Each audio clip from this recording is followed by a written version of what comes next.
Can we revisit your crossover moments? How did you go from not having shot anything to then shooting something? But I would call that a breakthrough. That would be my vocabulary for that. And those are, you know, transformative moments when the paradigm shifts. The first thing I shot was in college. I mean, I don't think that that's significant, and that's probably not what you mean, but the first time I got my hands on a camera and rolled film was in college. But that was when, as you said, I wanted to be a director. The first time after I had made up my mind to be a cinematographer was an interesting story. And as many of these stories are, I mean, so many of the things that have happened in my career do not proceed in an obvious way. They're just serendipitous.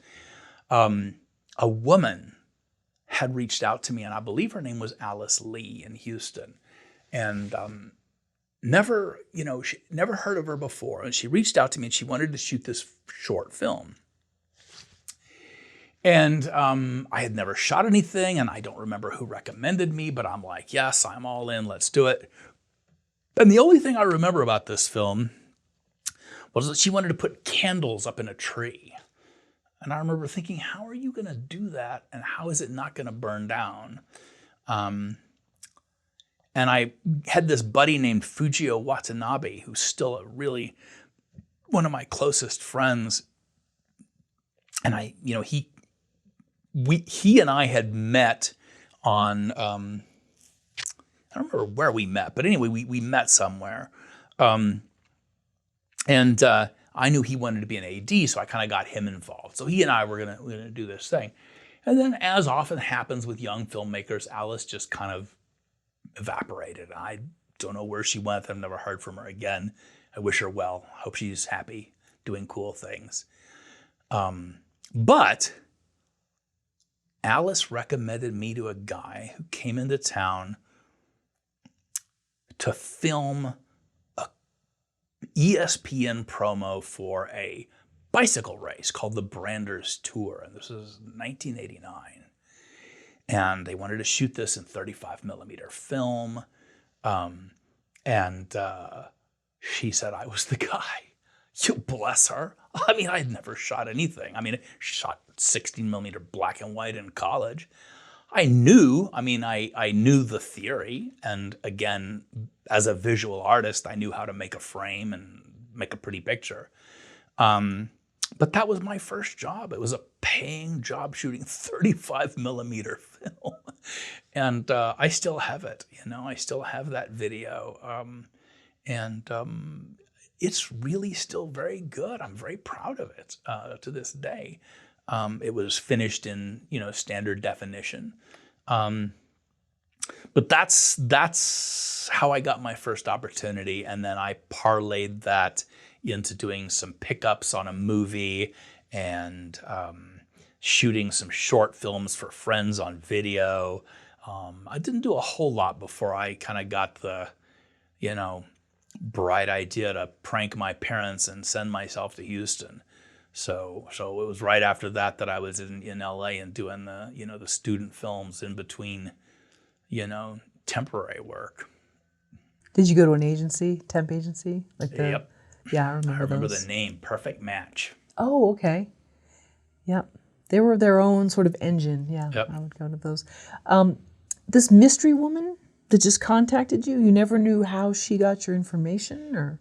I'm sure I did. I've just forgotten. Oh, I see. I don't know. I mean, the mystery isn't so much that she found me. The mystery is that she just disappeared without finishing her project and somehow felt, good enough about me to recommend me to this guy who came into town. I mean, if it wasn't for, she's like a guardian angel. If it wasn't for her, who knows? Interesting. Wow. That's its own film right there. There you go. So then how did you go from shooting something to shooting something significant? But that depends on how you define significance, There are increments of significantness, in my career. For instance, I came out to LA and I was doing these crazy student films. Some of them were good, some of them weren't, some of them I never saw again. And And then I had that moment where I realized I have to work with people who are doing it for a living. And I started working at Concord. So in a way, those were significant. I'm not proud of those films because they were just super cheesy exploitation movies, but they were significant in the sense that I was, for the first time, a professional cinematographer. Apart from the handful of stuff in Houston. I guess I was a professional LA cinematographer. I was being paid and I was working with other professionals, and I met people on that job who remain friends to this day. One of the people I met on that job, the editor on that job, edited A California Christmas. So, and he and I are just BFFs. His name's Brett Hedlund. You should interview him. He's amazing. He also directed a film for them. He directed a film called something Paxton County. He's going to kill me for not remembering it, but anyways, Paxton County that he did. But anyway, he's just an amazing guy, and we met on that. And so that's significant. And some of the, a lot of those people have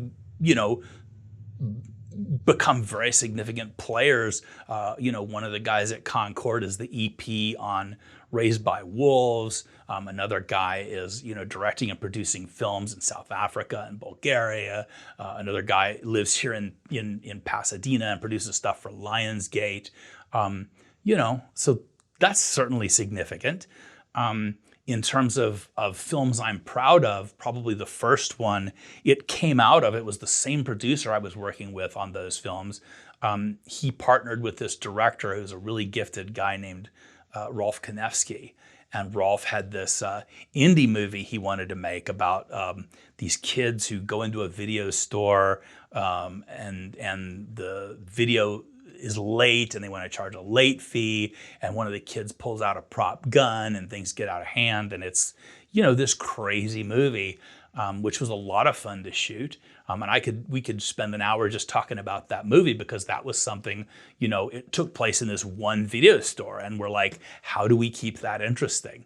And I won't get into it because it'd go on, but there were a lot of things that we did to keep it always visually interesting and not monotonous. And it was a movie that I'm very proud of, and it also is a movie that unfortunately, due to some contractual matters, has never been released in the US. And I would love to see that change, and I have made some efforts to try and make that change, and right now it's just kind of in limbo. But that one is significant because it's one of the first films that I was really, really proud of, and still to this day. And at the time, I was a member of the Friars Club. They had this tier where you could join under 36 and pay an affordable fee, and I arranged. We had a premiere, and I arranged, because I was a member, to do an after party at the Friars Club. So it was very hoity-toity. My parents came into town from Houston, my brother and sister, and we just made this. That was our big Hollywood night.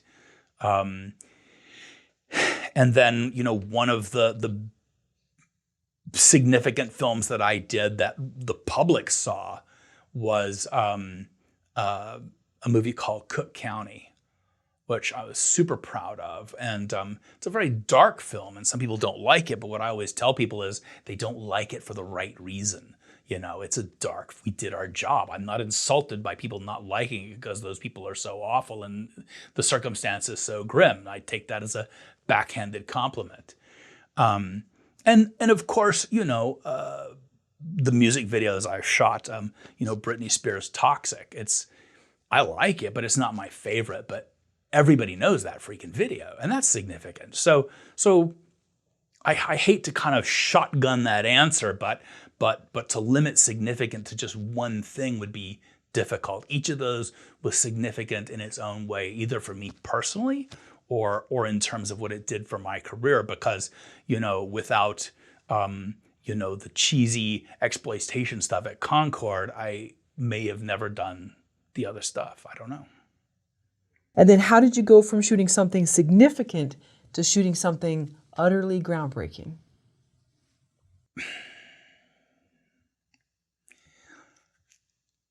Well, I think I'm too humble to call anything I've ever done groundbreaking. What do you consider groundbreaking? What should I address this to? Well, maybe something where Okay, if you're not one to, let's say, beat your own chest, which I respect, I find that usually people that do excellent work usually fall into that category, but that's just my own bias. But something where you were taken out of it almost as if you forgot you were even in the project.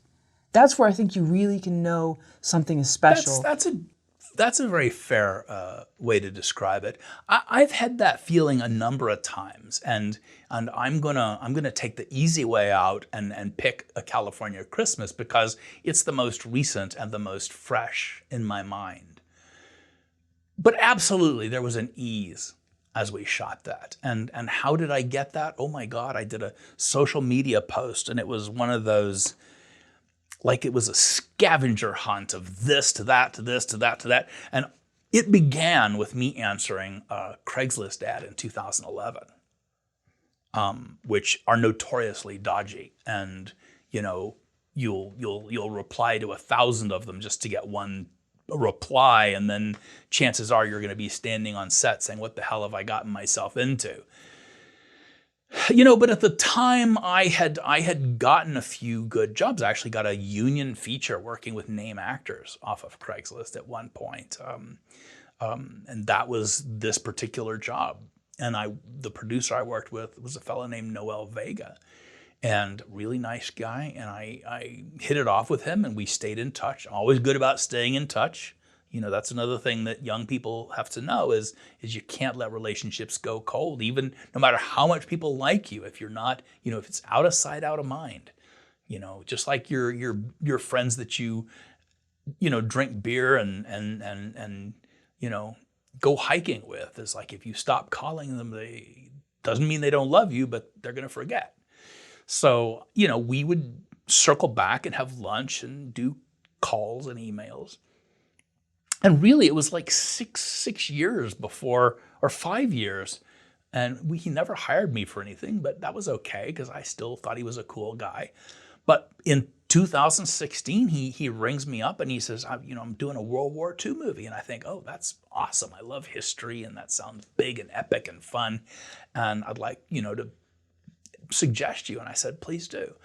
And I came down and I interviewed with these two producers, a fellow named Leon and a fellow named Ian, and they were really nice. And then there was a director named Sean Piccinino, and we just clicked. It was like, my long lost friend. We just really, he was very easygoing and creative and enthusiastic, and we just hit it off.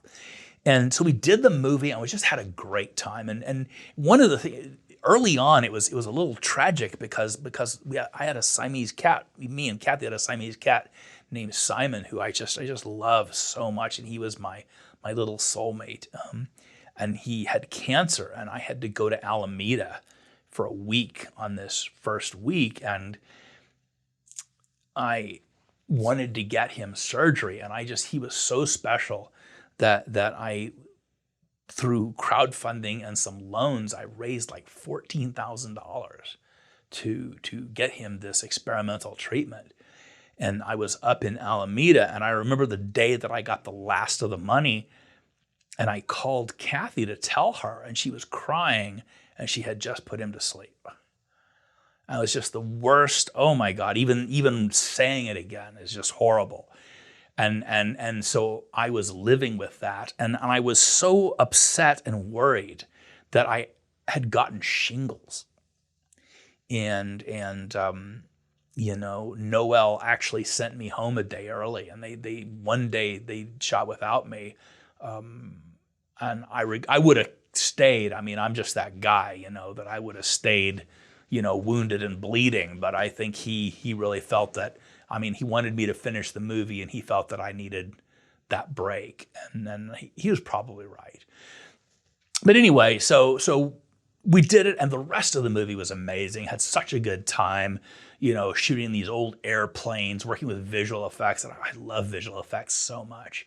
One of the things I like about movie making is just the magic, the sleight of hand, doing something with a camera or an object or a trick, that makes it seem to be something other than what it really is. So we had fun with that. And And, Sean and I hit it off, and we stayed in touch.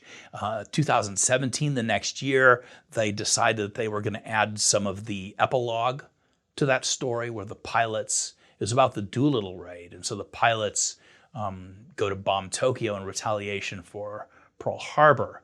And that was the part we shot. And then after that, they were supposed to land in China. But they were spotted by a fishing boat that was determined to be radioing their position. And so they had to launch early. And as a result, they were low on fuel, and their planes, they had to ditch their planes.